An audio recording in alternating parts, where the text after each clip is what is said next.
Hello everyone, welcome back to study halt. आज का यह वीडियो बहुत ही इम्पोर्टेंट होने वाला है, तो वीडियो को बिना स्किप किए पूरा जरूर देखिएगा। तो चलिए शुरू करते हैं।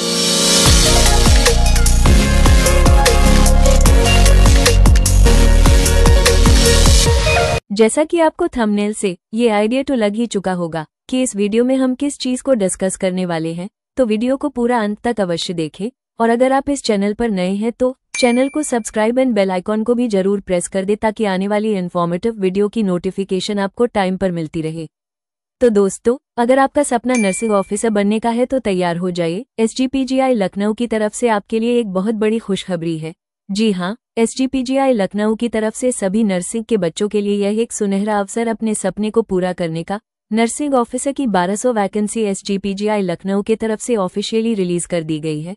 अगर हम कैटेगरी वाइज बात करें तो SC की 253, ST की 24, OBC की 324, EWS की 119 तथा UR की 480 पोस्ट पर वैकेंसी निकाली गई है।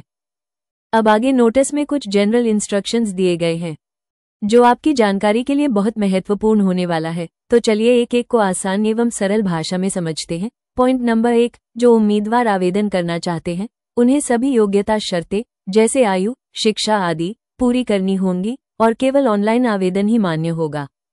पॉइंट नंबर 2, आवेदन शुल्क और फॉर्म अंतिम तिथि के बाद स्वीकार नहीं किया जाएगा। बैंक से फीस कटने के बाद ही आवेदन पूरा माना जाएगा। उम्मीदवार आवेदन में कुछ चीजें जैसे मोबाइल नंबर, ईमेल, आधार नंबर, कैटेगरी आदि नहीं बदल पाएंगे। पॉइंट नंबर 3, आरक्षण से जुड़ी जानकारी, रिक्तियों की संख्या, परीक्षा परिणाम से पहले वेबसाइट पर जारी की जाएगी। पॉइंट नंबर 4, आवेदन करते समय उस पोस्ट का विज्ञापन नंबर जरूर लिखें जिसके लिए आवेदन कर रहे हैं। पॉइंट नंबर 5, परीक्षा कब और कहां होगी और सिलेबस क्या होगा, ये सारी जानकारी SGPGI की ऑफिशियल वेबसाइट पर दी जाएगी, इसलिए आपको वेबसाइट को समय समय पर चेक करते रहना है। पॉइंट नंबर 6, अगर आपको नोटिफिकेशन या किसी जानकारी में कोई कंफ्यूजन है तो हेल्पलाइन नंबर और ईमेल ID वेबसाइट पर मिल जाएंगे, वहां से आपको सहायता मिल जाएगी। पॉइंट नंबर 7, आवेदन फॉर्म की कोई हार्ड कॉपी आपको पोस्ट से नहीं भेजनी है, लेकिन सलाह दी जाती है कि एक प्रिंट निकालकर अपने पास रख ले, भविष्य में जरूरत पड़ सकती है। पॉइंट नंबर 8, जो उम्मीदवार पहले से किसी नौकरी में हैं उन्हें नो ऑब्जेक्शन सर्टिफिकेट यानी अनुमति पत्र अपनी कंपनी या विभाग से लेना होगा। पॉइंट नंबर 9, अगर आपने सही तरीके से आवेदन किया है तो आपको एडमिट कार्ड और कॉल लेटर SGPGI की वेबसाइट से ही डाउनलोड करना होगा, ये पोस्ट से नहीं भेजे जाएंगे। पॉइंट नंबर 10, ध्यान रहे परीक्षा या इंटरव्यू के लिए कोई TADA यानी यात्रा भत्ता नहीं मिलेगा, आपको अपने खर्चे पर ही जाना होगा। पॉइंट नंबर 11, अगर किसी पोस्ट की परीक्षा अलग अलग शिफ्ट में होती है तो सभी शिफ्ट का रिजल्ट बराबरी से निकालने के लिए नॉर्मलाइजेशन का तरीका अपनाया जाएगा। पॉइंट नंबर 12, अगर किसी तरह का विवाद होता है तो वो सिर्फ लखनऊ के न्यायालय कोर्ट में ही सुना जाएगा। पॉइंट नंबर 13, अगर किसी उम्मीदवार ने फर्जी या गलत दस्तावेज लगाए या जानकारी छुपाई तो उसका चयन रद्द कर दिया जाएगा और उस पर कानूनी कार्रवाई भी हो सकती है। पॉइंट नंबर 14, अगर भर्ती प्रक्रिया के किसी भी चरण पर गलत जानकारी मिलती है तो उम्मीदवार का आवेदन तुरंत खारिज कर दिया जाएगा। पॉइंट नंबर 15, कितनी पोस्ट होंगी, ये बढ़ भी सकती है और घट भी सकती है, ये पूरी तरह संस्थान के फैसले पर निर्भर करता है।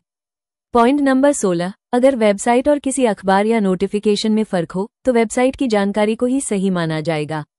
पॉइंट नंबर 17, SGPGI संस्थान को ये पूरा अधिकार है कि वो किसी भी या सभी पोस्ट को भरे या ना भरे। दोस्तों, अब आगे हम एप्लीकेशन फीस की बात कर लेते हैं। तो सबसे जरूरी बात यह है कि इस भर्ती में आवेदन शुल्क किसी भी स्थिति में वापस नहीं किया जाएगा।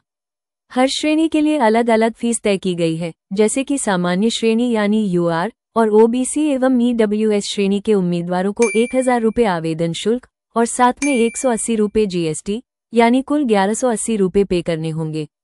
वहीं SC/ST श्रेणी के उम्मीदवारों को 600 रुपये आवेदन शुल्क और 108 रुपये GST मिलाकर कुल 708 रुपये पे करने होंगे। अगर कोई उम्मीदवार अन्य श्रेणी यानी हॉरिजॉन्टल कैटेगरी में आता है तो उसे अपनी मूल श्रेणी के हिसाब से ही शुल्क देना होगा। एक खास बात यह है कि अगर कोई व्यक्ति एक से ज्यादा पोस्ट के लिए आवेदन करता है तो उसे हर एक पोस्ट के लिए अलग अलग आवेदन शुल्क जमा करना होगा। चलिए अब बात करते हैं रिजर्वेशन की यानी आरक्षण की जानकारी की, जो उत्तर प्रदेश सरकार की नीति के अनुसार लागू होगी। देखो बच्चों, अगर आप SC, ST, OBC या EWS कैटेगरी से हो तो आपको सरकारी नियमों के अनुसार आरक्षण मिलेगा। लेकिन अगर आप यूपी के बाहर से हो तो आपको जनरल कैटेगरी यानी यूआर में माना जाएगा। ईडब्ल्यूएस वालों के लिए ध्यान देने वाली बात यह है कि आपका सर्टिफिकेट वित्तीय वर्ष 2024-25 की इनकम के आधार पर बना होना चाहिए। जो भी डोमिसाइल या आरक्षण प्रमाण पत्र होगा वो सिर्फ उत्तर प्रदेश सरकार से जारी होना चाहिए और उसे ऑनलाइन पोर्टल पर वेरीफाई भी किया जा सके, तभी वो मान्य होगा। अब बात करें महिला उम्मीदवारों की, तो उनके लिए पिता के नाम से जारी किया गया जाति प्रमाण पत्र ही वैध माना जाएगा। अगर आगे चलकर सरकार की तरफ से कोई नई आरक्षण नीति आती है तो वही लागू की जाएगी। उत्तर प्रदेश सरकार की जो भी आरक्षण से जुड़ी नीति है और दिव्यांग, पूर्व सैनिक, स्वतंत्रता सेनानी आदि के लिए जो स्पेशल आरक्षण है वो अब पब्लिक सर्विसेज एक्ट 1993 और अमेंडमेंट एक्ट 2021 के अनुसार दिया जाएगा।